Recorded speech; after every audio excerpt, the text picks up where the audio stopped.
फेरा फारी दोनों से रंग सो खेलम होली में बानी तैयार रे।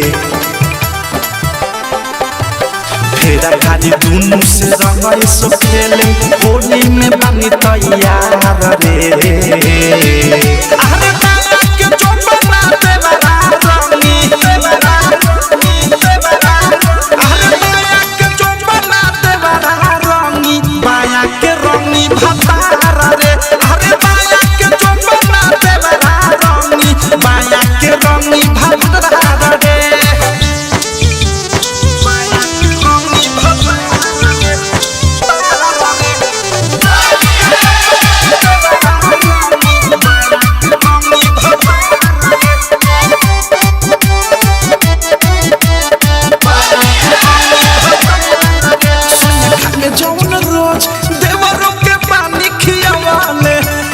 झूला चाटकार पहले से पानी सियावाले सोया खाले जौन रोज देवरों के पानी खियावाले।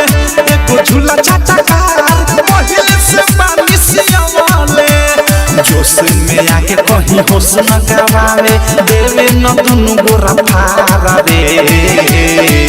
अरे बाया के चोपना देवरा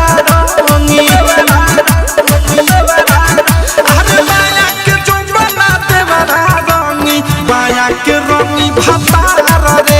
अरे बाया के चोपना देवरा रंगी बाया के रंगी भतारा रे।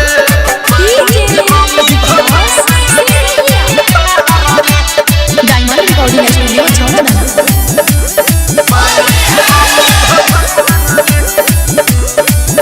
असुलगी नाही लाव के कोरोना लागी उपैया सोया खराबा में रंगी है देवर रंगी बीच रंगनैया। असुलगी नाही लाव के कोरोना लागी उपैया सोया खराबा में रंगी है देवर रंगी बीच रंगनैया।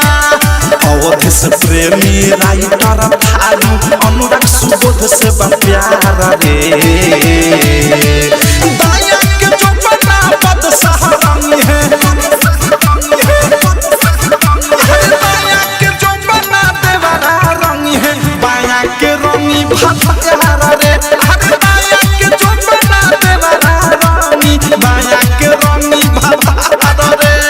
फेरा खाली दोनों से रंग सो खेलम होली में बानी तैयार रे। अरे बाया के चोपना देवरा रंगी अरे बाया के चोपना देवरा रंगी बाया के रंगी भतारा रे। अरे बाया के चोपना देवरा रंगी बाया के रंगी भतारा रे। आरसीएम म्यूजिक न्यू ऐप अभी डाउनलोड कीजिए हमारे गूगल प्ले स्टोर से और पाए भोजपुरी लोकगीतों का एक से बढ़कर एक ऑडियो वीडियो सॉन्ग बिल्कुल मुफ्त।